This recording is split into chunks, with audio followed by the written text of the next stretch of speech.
అందరికీ శుభాభినందనలు అండి. మకర రాశి వాళ్ళకి వెల్కమ్ టు అవర్ ఛానల్. ఈ మకర రాశి వాళ్ళకి ఈ నూతన సంవత్సరం ఫిబ్రవరి మాసంలో ఎలా ఉండబోతోందో గ్రహస్థితులు తెలుసుకుందాం. అంటే కొన్ని జాగ్రత్తలు తీసుకోవాలి. కొన్ని ఏంటంటే మనకి కావలసినటువంటి పద్ధతి ప్రకారం వెళ్ళాలి. ఇవన్నీ ప్రత్యేకంగా చూసుకోవాలి. ఇందులో శ్రవణ నక్షత్రం, ధనిష్ట నక్షత్రం వాళ్ళకి ప్రత్యేకంగా చెప్పాల్సింది ఏంటంటే ఒక పరీక్షా సమయంగా చెప్పవచ్చు. అంటే మీరు చాలా ధైర్యంతోనూ అంతకుమించి సంయమనంతోనూ వ్యవహరించాల్సి వస్తుంది. అంటే స్పాంటనిటీతో వెళ్ళాలి. అంటే మీరు ఎప్పటికెయ్యది ప్రస్తుతమో అప్పటికా మాటలాడి అన్యుల మనమును నొప్పించక తానవ్వక తప్పించుకు తిరుగువాడు ధన్యుడు సుమతి అనేది ఖచ్చితంగా పాటించాలి. మిత్రుల తగాదాలకు ఎంత దూరంగా ఉంటే అంత మంచిది. చాలా సీరియస్గా చెప్తున్నాను. మీ స్నేహితుల మధ్య ఏదైనా గొడవలు జరిగితే ఎవరి పక్షాన వెళ్ళకుండా సర్ది చెప్పటానికి ఉండండి. లేదా నేను పరిష్కరించాలని మధ్యలోకి వెళ్ళకపోవటం చాలా శ్రేష్టము. ఇద్దరి మధ్య సయోధ్య కుదర్చాలని వెళ్ళిన మీరే చివరికి దోషిగా వాళ్ళ ముందు నిలబడతారేమో. జాగ్రత్త. చక్కగా మీ మౌనమే మీకు శ్రీరామ రక్ష. అనవసరమైన మధ్యవర్తిత్వాలకు అసలు వెళ్ళకుండా మీ దగ్గరికి వచ్చి సలహా అడిగినా సున్నితంగా చక్కగా గోడ మీద పిల్లి వెళ్ళే మాట్లాడండి. లేదంటే అనవసరంగా మీకు స్పర్ధ కలిగే అవకాశం సూచించబడుతోంది. ఇంకో ముఖ్యం ఏంటంటే దూర ప్రాంతాల సంచారం ధనిష్ట నక్షత్రం వాళ్ళకి రాసిపెట్టింది. ఏదైనా శుభవార్త విని కానీ లేదా విదేశాల నుండి ఆఫర్లు రావటం వల్ల కానీ లేదా ఎవరైనా బంధువుల కోసం కానీ ప్రయాణం చేయవలసిన అవసరం కనబడుతోంది. అలాగే దీనివల్ల భయపడాల్సిన పనేం లేదు, కానీ ఆశించినంత పాజిటివ్గా ప్రయాణం కలిసి రాదు. ఈ ఆత్మీయులు దూర ప్రాంతాల్లో ఉండి వారి క్షేమ సమాచారాలు కనుక్కున్నామనేటువంటి ఒక సాటిస్ఫాక్షన్ ఒకటే మీకు మిగులుతుంది. ఇక ఉద్యోగస్తుల విషయానికి వస్తే నిజం చెప్పాలంటే ఈ నెల మీకు కొంచెం గడ్డు కాలంగానే ఉంది. వృత్తి జీవితంలో ఒక రకమైన భయము, ఆందోళన మిమ్మల్ని వెంటాడుతూ ఉంటాయి. చాలామంది మకర రాశి ఉద్యోగులకు నా ఉద్యోగం ఉందా, ఊడుతుందా అనే డౌట్ కూడా వచ్చే అవకాశం ఉంది. కానీ పని ఒత్తిడి మిమ్మల్ని ఉక్కిరి బిక్కిరి చేసినప్పటికీ మీకు అంతిమంగా విజయం మీదే అవుతుంది. అత్యవసర పరిస్థితుల్లో అయితే ఆ పనిలోంచి మార్పు, ట్రాన్స్ఫర్ లాంటిది జరగచ్చు. ఎందుకు నాకు ఇలా జరుగుతోంది, నేను ఇక్కడ ఉండగలనా అనే ప్రశ్నలతో మెదడు తొలుస్తుంది. ఇవన్నీ పట్టించుకోబాకండి.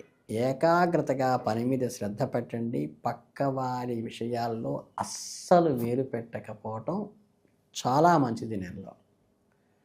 ఇక నాణానికి రెండో వైపు ఉన్నట్లు ఇన్ని సమస్యలు ఉన్నా, చికాకులున్నా జ్యోతిష్శాస్త్రరీత్యా గౌరవాభివృద్ధి, ధన అభివృద్ధి కూడా ఉన్నది. అంటే చక్కగా ఇన్కమ్ టయానికి చేతికి అందుతుంది. గౌరవ మర్యాదలు సమాజంలో ఒక రకమైన గుర్తింపు, ఐడెంటిటీ వస్తుంది. బట్ మీ పని మీరు చేసుకున్నంతసేపే అది ఉంటుంది. పక్క వాళ్ళ దాంట్లో వేలు పెడితే నెగిటివ్ అవుతుంది. దీనికి చేతికి డబ్బు అందుతుంది. సామాన్య సమస్యలు ఏవైనా ఉంటే ఇవన్నీ తీరిపోతాయి.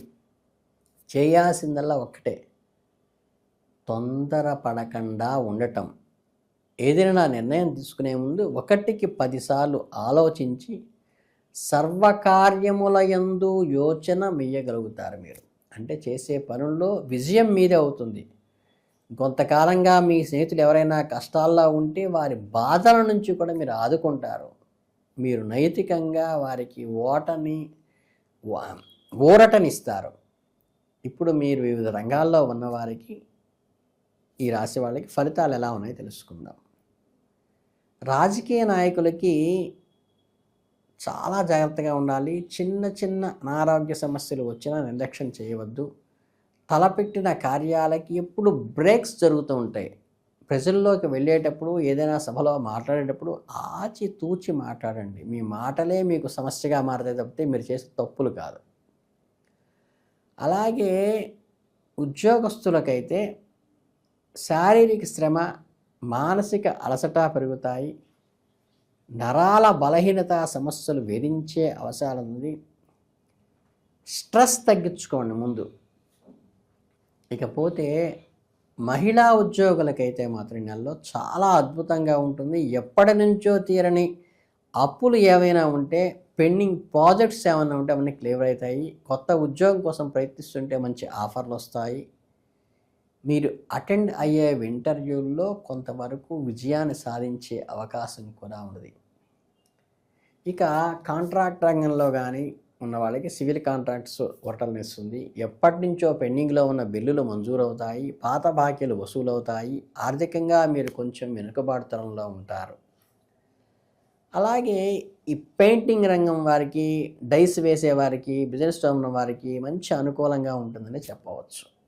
ఇన్ని రకాల ఒడిదుడుకుల్లో మిశ్రమ ఫలితాల్లో ఉన్న ఈ నెలలో మీకు ఖచ్చితంగా కొన్ని పరిహారాలు పాటించడం ద్వారా నెగిటివ్ ఎఫెక్ట్స్ నుండి తప్పించుకోవచ్చు.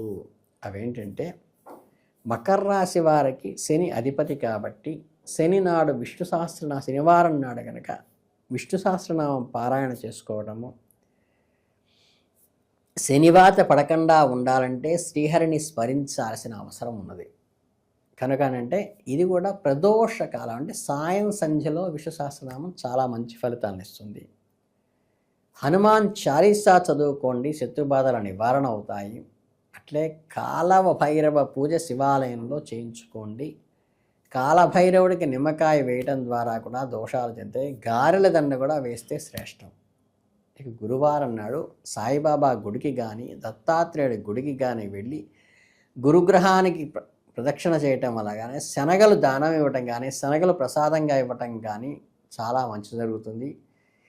ఆదివారం నాడు ఉదయాన్నే సూర్య నమస్కారాలు చేయడం, ఆదిత్య హృదయం పఠించటము, సూర్యునికి అర్ఘ్యం వదలడం కూడా మీకు అత్యంత నమస్కారవంతంగా ఈ మాసం ఉండబోతోంది.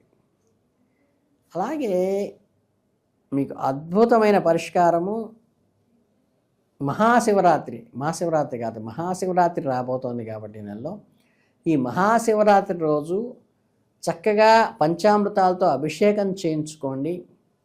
రాత్రి జాగరణ చేయండి. అది మీ మర్నాడు మీ ఉండే ఆఫీసు పరిస్థితులను బట్టి, ఉపవాసం అనేది మీ ఆరోగ్య పరిస్థితులని బట్టి చేయండి.